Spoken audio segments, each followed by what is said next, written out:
1972, el actor y cantante Alberto Vázquez protagonizó Mi Niño Tizoc, un filme del aclamado Ismael Rodríguez que cuenta la historia de Carmelo, un vendedor de flores de Xochimilco que de repente debe enfrentar una crítica condición de salud de su hijo pequeño, Tizoc.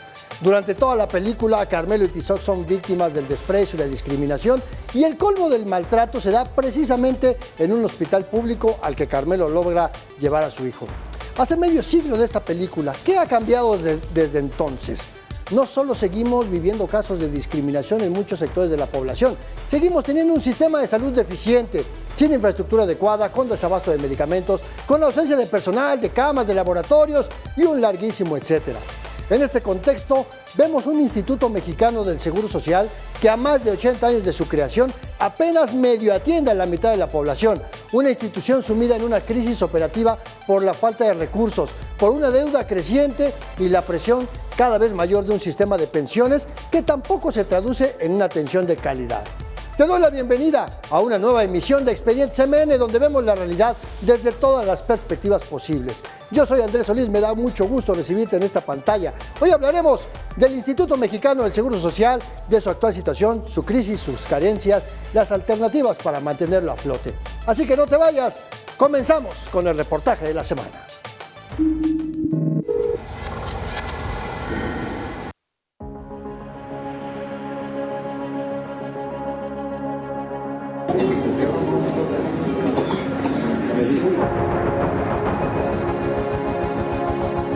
Estas historias de los últimos años muestran que a 82 años de operación el Instituto Mexicano del Seguro Social vive el mayor desafío de su historia: contar con recursos suficientes para su operación, pues si bien logró superar una quiebra, esa situación sigue vigente, pero el riesgo ahora es para 22 millones de derechohabientes y sus familias, 80 millones de mexicanos.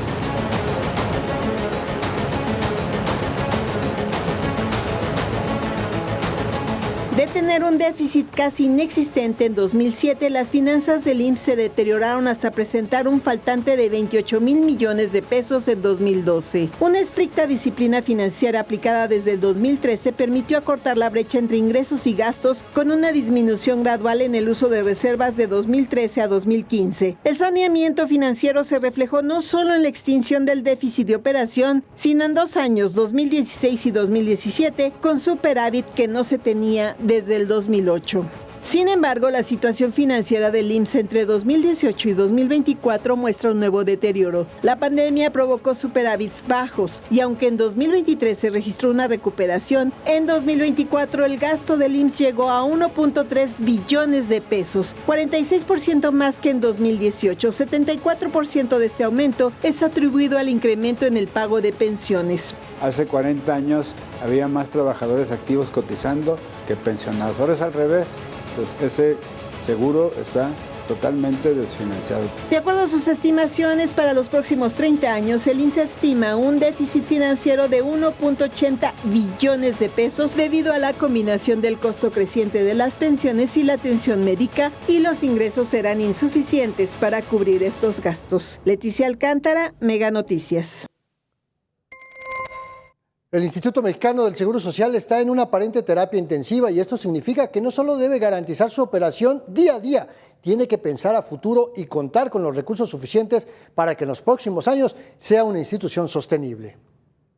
La sostenibilidad financiera del Instituto Mexicano del Seguro Social depende prácticamente del sector patronal del país. Y es que si bien los ingresos del IMSS provienen principalmente de 4 fuentes de financiamiento, las cuotas obrero-patronales representan el 75% de los mismos. Durante el periodo 2013-2017, las cuotas obrero-patronales crecieron 4.1% en promedio anual, pero en la administración anterior la recaudación por cuotas se incrementó 59% al pasar de 314,000 a más de 500,000 millones de pesos. Iniciando la administración, nuestra recaudación equivalía a 1.3% puntos porcentuales del PIB y hoy estamos en 1.5. 500,000 millones de pesos es el 50% de la recaudación federal. Hace 11 años las finanzas del instituto tenían una vida de 2 a 3 años. Hoy tienen suficiencia financiera para 12 años más gracias a las cuotas que aportan los patrones a los 5 seguros del IMSS y Fondo de Vivienda, las cuales se han incrementado con los aumentos de 150% al salario mínimo.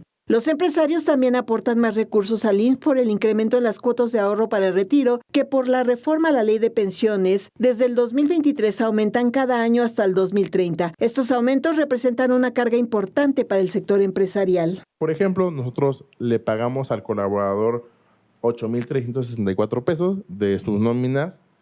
Seguridad Social pagamos 2,961.93, que incluye el IMSS, el RCB y el Infonavit. El costo es del 21.80% sobre el salario que realmente está percibiendo. En pláticas que tengo con empresarios, sobre todo emprendedores que tienen 10, 12 trabajadores, pequeños empresarios, probablemente es la principal causa, déjenme decirlo así, de insomnio empresarial. La afiliación de trabajadores independientes, las del hogar y en el extranjero también han dotado de mayores recursos al IMSS, pues son 1 millón de personas que aportan una cuota obrero-patronal. Para los patrones, estas aportaciones deberían traducirse en mejoras para los beneficiarios del IMSS, algo que no se percibe. La atención que están recibiendo los derechohabientes no tiene la cobertura, la calidad y la inmediatez que las cuotas significarían. Leticia Alcántara, Mega Noticias. ¿De dónde provienen todos estos millonarios recursos del IMSS que recibe cada día, cada año y que en apariencia no se están traduciendo en la atención de calidad o en garantizar ese pago a pensiones de sus millones de derechohabientes?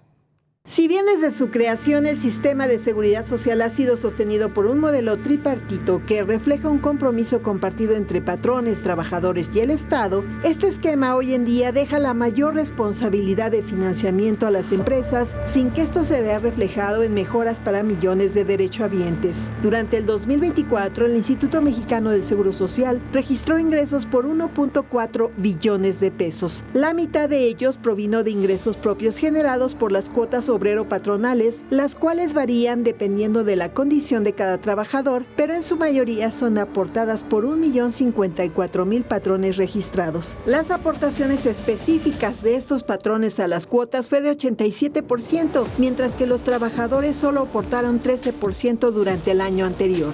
En estas cuotas el gobierno participó no como cuota, sino como aportación, con 146.000 millones, mientras que otros 61.000 provino de reservas o bien por bienes y servicios que ofrece el IMSS a través de tiendas o centros vacacionales. Es una contribución muy importante. Son cuotas que son numerosas, que se cobran con mucha intensidad, a veces con mala clasificación en cuanto al grupo de riesgos de trabajo, porque siempre IMSS trata de ir al riesgo que le genera una mayor contribución. Otra parte de los ingresos del 2024, 45% provino de la Federación como presupuesto, pero estos recursos se utilizan para pagar las pensiones del régimen 73. ¿Por qué decimos que el patrón hace la mayor aportación? Por ejemplo, en el caso de un trabajador que percibe un salario mínimo de 8,364 pesos, el patrón paga en promedio 1,781 sin aportación a la vivienda, mientras que el trabajador solo aporta 200 pesos. Sin embargo, ambos costos no reflejan una mejor calidad de servicio. Han hecho muchos ejercicios a lo largo de los años y saldría mucho más barato a una empresa contratarle a sus trabajadores este tipo de prestaciones. Sin embargo, por hoy la ley exige que sea a través del IMSS y esto debería obligar a que hubiera ya un servicio de mucho mayor calidad. Con información de Leticia Alcántara y Ricardo Martínez, Mega Noticias. Una gran cantidad de los recursos del IMSS se va precisamente al pago de pensiones y jubilaciones y no a la atención médica.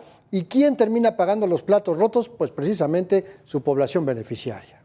La ley del Seguro Social establece que el IMSS debe garantizar el derecho a la salud, la asistencia médica y servicios para el bienestar. Pero a pesar de la exigencia a empresarios y trabajadores para que cumplan con sus cuotas, ¿el IMSS cumplirá con lo que la ley le determina? En 2024, el IMSS gastó 1.3 billones, la gran mayoría, el 63%, se fue en el pago de pensiones y jubilaciones. Una tercera parte se gastó en salarios, prestaciones, material médico y medicamentos. Y solo 1% se destinó a la construcción y mejoramiento de infraestructura y adquisición de equipos médicos. Y es que además de sus pensiones, otra carga significativa son sus 509,000 trabajadores, un pasivo de gran peso, pues tienen salarios por arriba de otras instituciones de salud. A los empleados les pagan, les premian por hacer lo que tienen que hacer. Ese es el esquema de estímulos que se inventaron por allá en la época de don Elsario Farero y que están plasmados en los contratos colectivos de trabajo con el sindicato del IMSS. Este gasto no se traduce en eficiencia para los 77 millones de personas que son atendidas diariamente. 55 millones de ellas, por cierto, no cotizan pero tienen derecho a recibir servicio.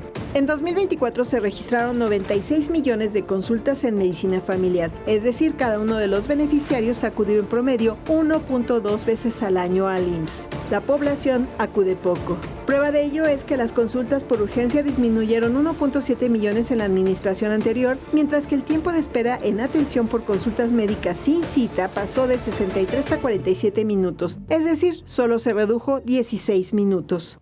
De 2018 a la actualidad, el IMSS reporta la construcción de 48 nuevas unidades, sin embargo, ninguna fue de tercer nivel, es decir, un hospital de alta especialidad. La creación de infraestructura se enfocó en las consultas. Estos son solo algunos indicadores, pero la realidad del IMSS es que no habrá dinero que alcance si no centra sus esfuerzos en la prevención y en evitar fugas generadas por la corrupción. En el caso de seguro de maternidad y enfermedad, está quebrado por 5 enfermedades, por diabetes, por hipertensión, por accidente cerebrovascular y por cáncer. Y esto mientras no los maneje, va a estar gastando mucho más recursos. Con información de Leticia Alcántara y Ricardo Martínez, Mega Noticias. Bueno, este es un panorama complicado para una de las instituciones más importantes del país y que según su director general, Zoé Robledo, el IMSS no está al borde del colapso financiero. Esto lo dijo. Este informe señala de manera muy clara que el IMSS tiene suficiencia financiera programada de al menos hasta el 2037. Esto significa que los recursos serán garantizados para atender a más de 80 millones de derechohabientes. Esto es un incremento de la suficiencia financiera de 9 años respecto a la situación que había en el IMSS en 2018, cuando inició la cuarta transformación. Suficiencia financiera para los próximos 9 años y después. Eso es lo que no dijo Zoé Robledo y me da muchísimo gusto recibir aquí en el foro de Expediente CMN a mi colega periodista Leticia Alcántara, que hizo esta impresionante investigación. Leti, un gran trabajo de meterte a las entrañas, a los números, a las finanzas, a las alcancías rotas del IMSS. ¿Qué fue lo que encontraste, Leti? Bienvenida, gracias por estar en Expedientes. Pues desde luego que a muchas cosas se le olvidó decir al director del IMSS, no solo de estos 12 años que tiene el instituto. Sí, es cierto. La verdad es que además no los tiene en este informe que entregaron el 2024-2025. Desde el 2023 ya había advertido que solamente tenía viabilidad financiera hasta el 2037. ¿Qué significa entonces? Que en un año pues no se hizo ninguna mejora y seguimos con el mismo esquema hasta el 2037. Pero pues la verdad es que no han logrado incrementar las reservas para poder ir más allá de ese espacio. ¿Por qué? Pues porque no se tienen los recursos suficientes para incrementarlas, con el hecho de que hay que estar cubriendo el día a día los gastos que se están presentando en todas partes, ¿no? En todos los sectores, en todas las unidades médicas de este instituto. Pero algo que tampoco no se dijo es que el instituto pues gasta mucho, y ya lo vimos en las piezas, Andrés, se gasta mucho en el pago de pensiones. El 63% de lo que se gasta se hace en pensiones, y esto de las pensiones es una bombita de tiempo que va a estallar algún día y que va a impedir que el IMSS pueda cumplir con todos sus compromisos que tiene, sobre todo con esta base que, si bien las personas que están en posibilidad de tener una pensión alta ya se está reduciendo, ya nada más le quedan unos pocos años para pagarles a estas personas pensiones altas y luego entren los de la ley 97, sin embargo, pues todavía se van a requerir muchos recursos, Andrés. Porque muchos. Vienen las pensiones al 100% en muchos casos, que fue la promesa del presidente anterior y que hicieron las reformas necesarias para ello. Pero fíjate, esta investigación que hiciste, Lite, a mí me gusta mucho porque normalmente hablamos de otras realidades, la del día a día, que no hay camas, que no hay medicamentos, que no hay atención, que no hay personal médico suficiente, pero cuando tú explicas, como lo hiciste en esta investigación, de dónde viene el recurso, cuánto dinero es, y entonces podemos empezar a llenar esos huecos de por qué no hay medicinas, por qué no hay camas, por qué no hay personal. Y hay un dato revelador. El IMSS por sí solo tiene más presupuesto que todo el gobierno federal, o sea, la presidencia y todas las secretarías de Estado, Leti. Entonces, ¿a dónde se va ese dinero? Y es una cantidad de dinero enorme, pero además, de hecho, en este último mensaje que vimos de Zoé, pues él dijo, ¿no? Pues es que lo hemos logrado con el aumento del salario mínimo, con eliminar el outsourcing, con meter los trabajos a la formalidad. Pero no es un logro del gobierno, Andrés. Es un logro de los trabajadores, es un logro de los patrones que están aportando más recursos al Instituto Mexicano del Seguro Social. Pero el meter a la gente a la formalidad, tú sabes, si has hecho trabajo sobre esto, ¿cuánta gente todavía está en la informalidad? No, bueno, ¿y qué se ha hecho? ¿No? En este país, 56% de los empleos están en la informalidad, por lo tanto no están registrados en el Seguro Social. Y hace unos días la propia presidenta decía que, ya ves que hubo este informe de que disminuyó el número de empleos formales registrados en el IMSS, precisamente, y la presidenta decía, no, bueno, es que el sector agropecuario aportó poco en esta ocasión y por eso bajó. Bueno, pues que alguien le diga a la presidenta que el 82% de los empleos del sector agropecuario son informales. Entonces, ahí hay, de entrada, una enorme cantidad de recursos que no están entrando al IMSS. Claro, es un enorme potencial que nos está captando y pues lo malo es que todo se sigue yendo en el pago de pensiones, que va a crecer y que va a crecer cada día, y aún con las pensiones que van a ser bajitas, estas de la ley 97, porque aunque les den el 100%, no van a estar por arriba de los 16,777 pesos, pues la verdad es que son muy bajas a comparación de algunas personas que ahorita se están llevando hasta 80,000 pesos de pensión, pero aún así son pensiones que van a reventar el sistema y hay que pensar ya, como lo decían algunos de los analistas que consultamos, en incorporar ya de nuevo a la iniciativa privada a los trabajos de subrogación que se tenían antes, ¿no? No querer centralizar y querer tener todo, sino empezar a repartir para poder un poco desahogar esta carga financiera que tiene el IMSS.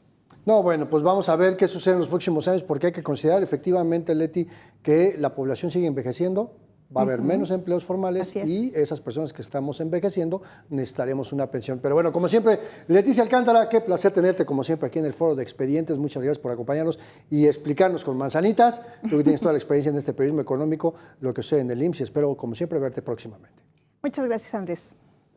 Y bueno, pues vamos con parte de la realidad, y es que esto que hemos visto históricamente de que ha ido empeorando durante los últimos años es precisamente la falta de medicamentos, la falta de camas, la falta de consultorios, una creciente lista de cirugías sin realizar porque simplemente no hay insumos. Y en Veracruz la escasez de medicinas ha puesto ya en riesgo la vida de decenas de pacientes, sobre todo que viven con cáncer. Irving Mávil, reportero de Meganoticias allá en Veracruz, nos tiene una información muy importante al respecto. Adelante, Irving. Hola, ¿qué tal? Te saludo como siempre con mucho gusto desde Meganoticias Jalapa, precisamente en esta ocasión para presentarles esta nota que tiene que ver con el desabasto de medicamentos que se presenta en el Centro de Cancerología de aquí de la entidad veracruzana, una situación que no se presenta o no se vincula únicamente a esta administración estatal, sino que es un problema que se viene arrastrando desde hace ya varios años y que desafortunadamente los principales afectados son los pacientes que se encuentran ahí ingresados. Veamos la nota. Recetas pendientes y farmacias vacías es la realidad diaria de los pacientes del Centro Estatal de Cancerología de Jalapa, obligados a esperar el abasto proveniente de la Federación para continuar con sus terapias contra el cáncer. Si bien la falta de medicamentos prevalece desde 2019, la incorporación de los hospitales públicos al esquema IMSS Bienestar agudizó dicha escasez. Traemos incluso en algunos temas receta diaria, mientras se realiza la compra consolidada Pilastenmar. Nos hemos estado apoyando también en el proceso con el Patronato de la Beneficencia Pública. De acuerdo con las autoridades, aunque el desabasto es de un origen incierto, no es exclusivo de Veracruz, sino que afecta a todo el sistema sanitario del país. El problema de los oncológicos no es de Veracruz, es del Estado, es del país y es de muchas partes del mundo. Se escasearon, el motivo sí así no lo sé, pero la gobernadora hizo un plan muy bueno, que es hacer una compra consolidada desde acá. En tanto los medicamentos siguen en camino, los familiares de los pacientes tienen que buscar otras opciones. Entonces es el desabasto. De hecho, ahorita vamos aquí a Teca, porque ellos son las personas que nos apoyan con el medicamento cuando no lo hay aquí. Y adicionalmente, si un medicamento falta, no solo afecta a un paciente, sino a varios con un diagnóstico similar. O sea, son muchos niños que se les están aplicando las quimioterapias incompletas, que no tienen el medicamento, o aquí a veces lo hay, a veces no lo hay, o sea, varía. ¿Qué puede conducir a esta interrupción de la terapia? Principalmente daños tanto emocionales como en el organismo. Abandonar la quimioterapia puede causar la progresión del cáncer, metástasis y complicaciones metabólicas graves como insuficiencia renal o síndrome de lisis tumoral, que ponen en riesgo la vida. Para Mega Noticias, Arturo Arellano. Y bien, pues esta es la realidad a la que se enfrentan las decenas de pacientes que se encuentran ingresados en el Centro de Cancerología, que tienen que hacer frente a su enfermedad, a su situación de salud, pero por supuesto que siguen con las ganas de seguir adelante, de seguir luchando precisamente por su salud y hacer frente a una situación que no tiene que ver con ellos, que tienen que esperar ante una enfermedad que desafortunadamente no espera y sigue avanzando. Es la información que les tenemos, regresamos con ustedes al estudio. Y cuando la realidad supera la ficción, pero sobre todo la declaración pública, vamos a los cuentos y cuentas. Y el número 1, ¿cuántas veces nos prometieron el mejor sistema de salud del mundo? Bueno, aquí en Expedientes hemos mostrado datos que revelan que estamos muy lejos de la ansiada Dinamarca. ¿Y qué crees? Pues que solo 1.4% del gasto total del IMSS, 1.4%, se destina a inversión física. De 2018 a 2025 solo se construyeron 35 unidades médicas, ningún hospital de tercer nivel de atención, es decir, de especialidades, solo 6 de segundo nivel y 29 unidades familiares. 35.9% del gasto de operación es lo que destina el IMSS y el 63% se va a pago de pensiones. Bueno, cuentos y cuentas número 2.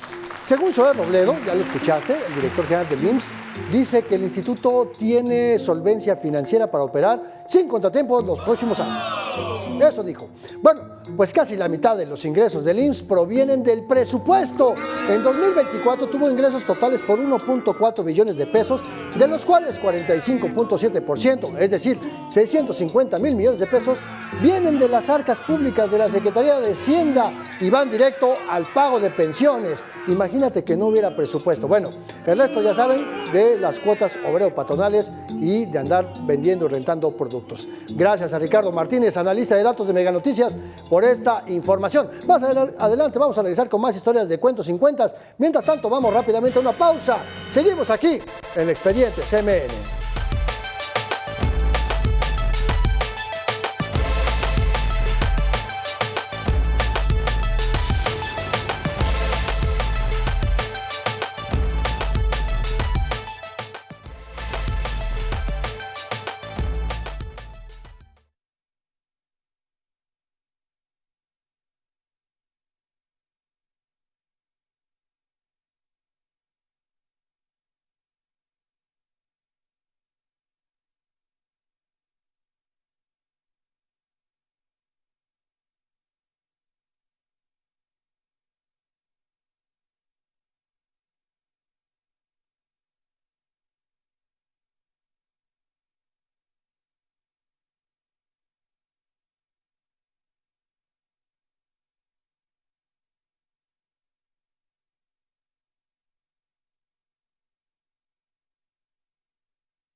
Y tras 46 años de operación ininterrumpida, el programa IMSS Bienestar finalmente va a dejar de existir como política pública independiente y va a terminar en el IMSS ordinario. Y con ello se va a poner fin a un programa histórico que beneficiaba a millones de personas que no cuentan o no contaban y no contarán con seguridad social.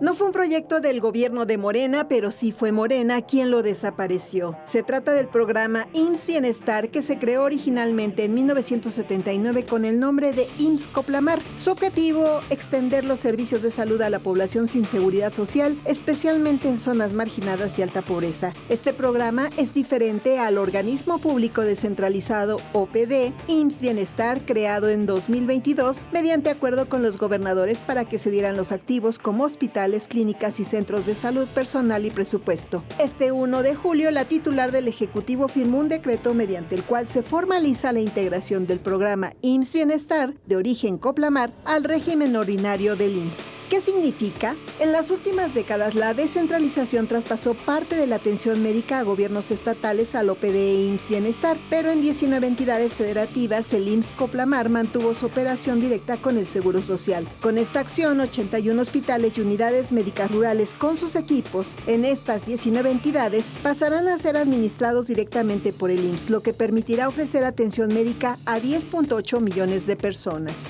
Con esta medida, estos casi 11 millones, sin seguridad social la mayoría, compartirán servicios médicos y hospitalarios con trabajadores y sus derechohabientes asegurados por el pago de cuotas al IMSS. Se seguirá atendiendo a la población que no tiene seguridad social en estos lugares y también, por el otro lado, continuar con la atención de los derechohabientes. Asimismo, se integra una plantilla laboral de 28.130 personas y más de la mitad será personal médico. La desaparición también responde a una situación financiera, ya que en el presupuesto de egresos de la Federación del 2025 no se asignaron recursos al programa IMSS Bienestar bajo el tradicional ramo 19, que son aportaciones a la seguridad social por parte del gobierno federal, por lo que el Consejo Técnico del IMSS tuvo que autorizar el uso de reservas para permitir la operación del programa hasta este 1 de julio. Ahora será responsabilidad del IMSS administrar esta infraestructura cuando ya tiene sus propios problemas financieros. Vamos a hacer una provisión presupuestal de los recursos del IMSS para poder invertir en estos hospitales, también complementar plantillas y evolucionar. Leticia Alcántara, Mega Noticias. Y me da muchísimo gusto recibir aquí en Expedientes MN a Héctor Hernández Llamas, actuario de la Facultad de Ciencias de la UNAM y doctor en bioestadística por la Universidad Johns Hopkins. Además fue coordinador del Seguro Popular. Héctor, muchas gracias por acompañarnos aquí en Expedientes MN. Y bueno, pues déjame preguntarte, ¿qué está pasando realmente en el IMSS? ¿Qué es lo que está sucediendo con la política pública en materia de salud que involucra a una de las instituciones más importantes de este país? Es una serie de pasos que se han venido dando desde la desaparición del sistema de protección social en salud, más bien popularmente conocido como Seguro Popular, que era un sistema de financiamiento y no de prestación de servicios médicos. Se transferían recursos a los servicios de salud en los estados, los descentralizados, y también en algunas entidades federativas al entonces programa, en aquel entonces era IMSS Solidaridad, y después fue cambiando el apellido conforme transcurrían los sexenios. Con la desaparición del Seguro Popular y la efímera y fallida constitución del INSABI, se dio un paso muy drástico de retroceso en la prestación del sistema, en la prestación de servicios y de la armonía en el sistema de salud. Después se procedió, ante el fracaso del INSABI, a instrumentar esto que se llamó el IMSS Bienestar, que en realidad es un nuevo organismo público descentralizado cuyo título formal es Sistema de Salud del IMSS, cuya pretensión era o es la de ofrecer los servicios médicos, e insisto, médicos, no tiene que ver con la salud pública, y este es un punto al que regresaré, a la población no derechohabiente de la seguridad social. Inicialmente, dada la presencia en 19 entidades federativas del programa IMSS-Coplamar, IMSS Bienestar, se consideraba como un elemento más de este nuevo organismo público descentralizado. Sin embargo,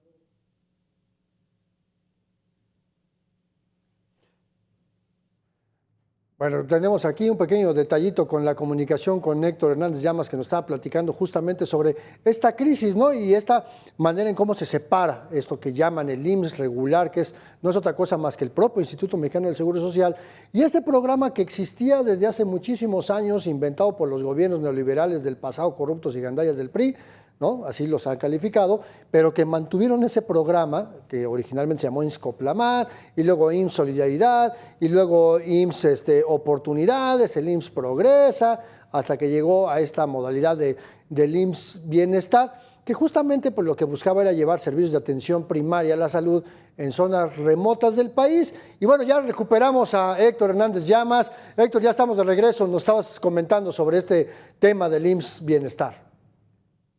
Y entonces iba a haber lo he hecho la observación, una situación laboral sumamente complicada, porque tendrías bajo el nuevo organismo público descentralizado a 3 tipos de trabajadores. Uno, lo que hace o era el programa IMSS-Coplamar, IMSS Bienestar, con condiciones de contratación.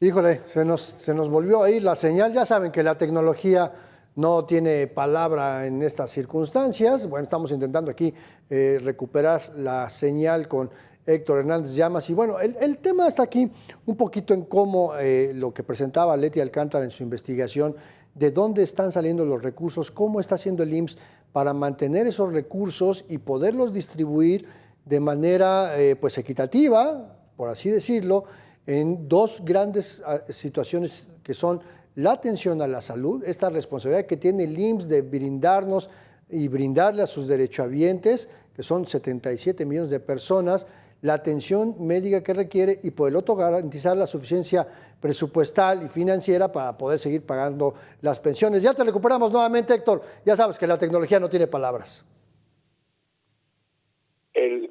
Les comentaba entonces que tendríamos una situación sumamente complicada en la operación de este nuevo organismo público descentralizado, en la que estarían grupos de trabajadores bajo 3 distintas condiciones de contratación.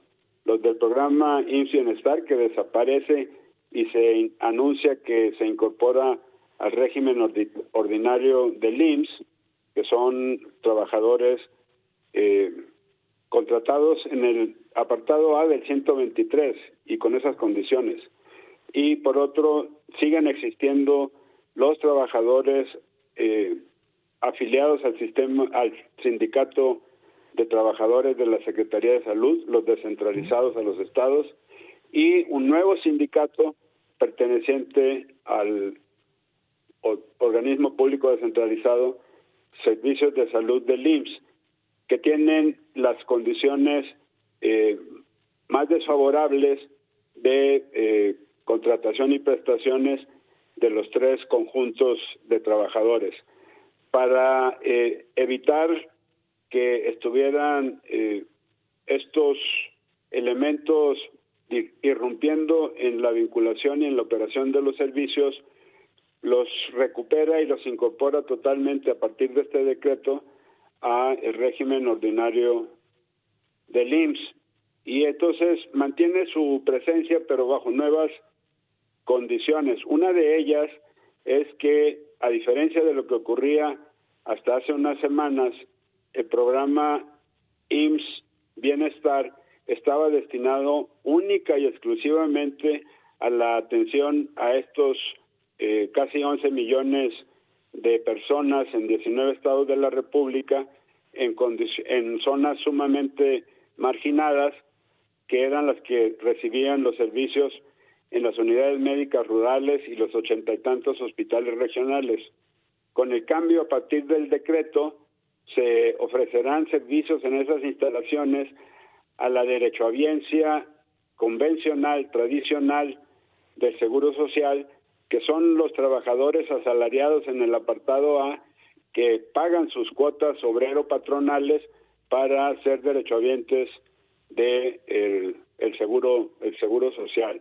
Y esto tendrá implicaciones muy serias de saturación de estos 80 y tantos hospitales regionales, y no tanto en las unidades médicas rurales, en las que prácticamente no existen trabajadores asalariados incorporados al régimen ordinario del Seguro Social. Y donde menos hay médicos también, mi querido Héctor. Pero aquí déjame preguntarte rápidamente esto. Este cambio va a generar una nueva presión financiera hacia el IMSS, porque tiene que garantizar, por un lado, el pago de pensiones, pero también garantizar la atención, que no solamente la compra de medicamentos e insumos, sino garantizar que haya infraestructura, equipo, tecnología, que no haya goteras, que no se descompongan los elevadores y un larguísimo etcétera que hemos visto. Quizá el impacto más severo en términos de las erogaciones que tendrá que hacer el instituto tiene que ver con esta incorporación masiva de trabajadores a las condiciones establecidas en el contrato colectivo de trabajo del instituto con su sindicato. Con anterioridad, si bien ya se habían incorporado algunos trabajadores desde principios de siglo al régimen ordinario, esta incorporación tendrá un impacto masivo en el costo del programa IMSS Bienestar, ahora incorporado al régimen ordinario. Las consecuencias en ese aspecto serán mayúsculas, incluso superiores a lo que se requiera para mantenimiento y equipamiento de hospitales. Así y el suministro de medicamentos e insumos para la provisión de los servicios. El costo de la nómina será sumamente elevado, y es ahí en donde el encarecimiento del programa será un reto para ver cómo lo absorben las finanzas del instituto. Seguramente tendrá que entrarle el gobierno federal con subsidios directos al Instituto Mexicano del Seguro Social, en primer lugar para reponer lo que le prestaron este año, casi 20 y tantos mil millones de pesos, y posteriormente para mantenerlo activo. No pues es, digamos, Héctor, pues una ficticia salud financiera la que dice Zoé Robledo, ¿no? Pero bueno, ya sabes que la televisión es un poco ingrata en cuestiones de tiempo, y yo te quiero agradecer pues que nos hayas acompañado y nos hayas explicado de alguna manera con todas estas pequeñas fallas técnicas. Héctor Hernández Llamas, pues por habernos acompañado aquí en Expedientes, y yo espero que podamos seguir platicando en otra ocasión. Gracias, Héctor, buenas noches. Encantado, hasta luego.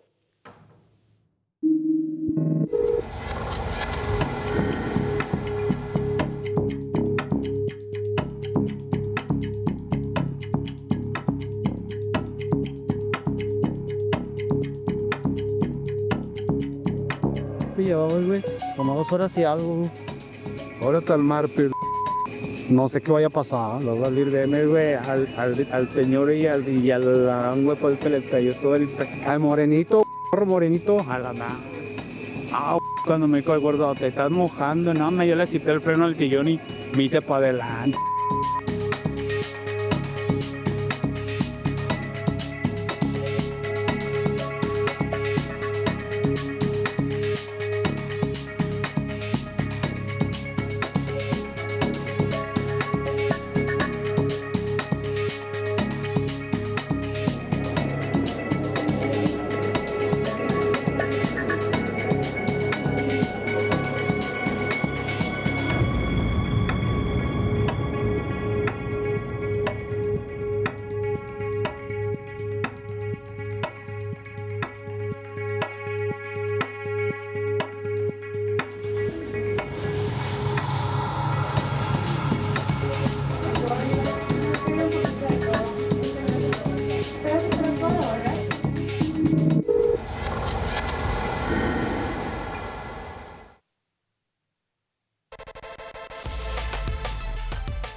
Bueno, ya lo decía hace un momento Héctor pues sobre el tema de los muchos IMSS que hay. Bueno, hay 3.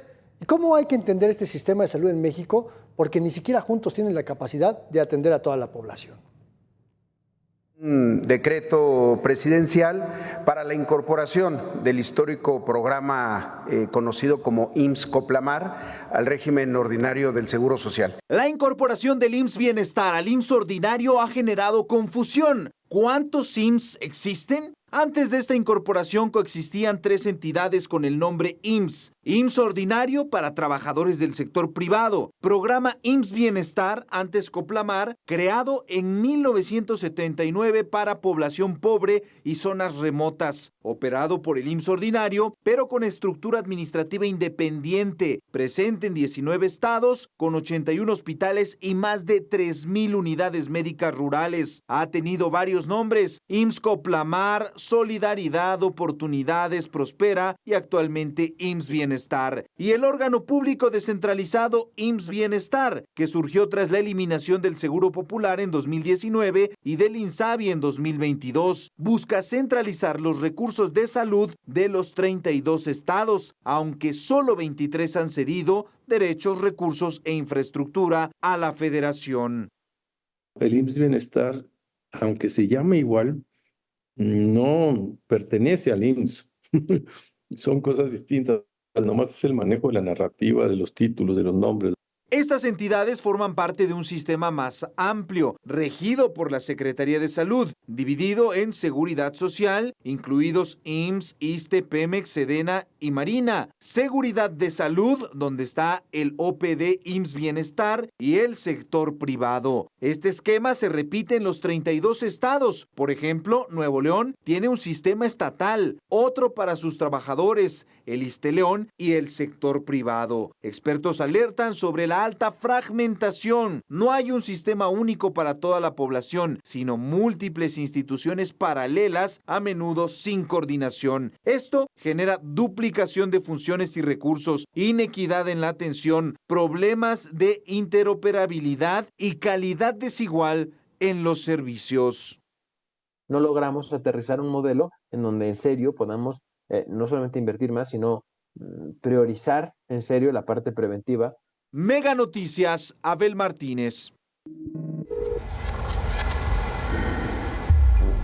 Una imagen dice más que 1000 palabras. Estamos viendo el cartón de la semana. En esta ocasión es el cartón de Horax. Y la verdad es que me da mucho gusto recibir aquí en Expedientes MN a Horacio Hernández, alias Horax. ¿Cómo estás, mi querido Horax? Qué gusto saludarte. Bienvenido a Expedientes.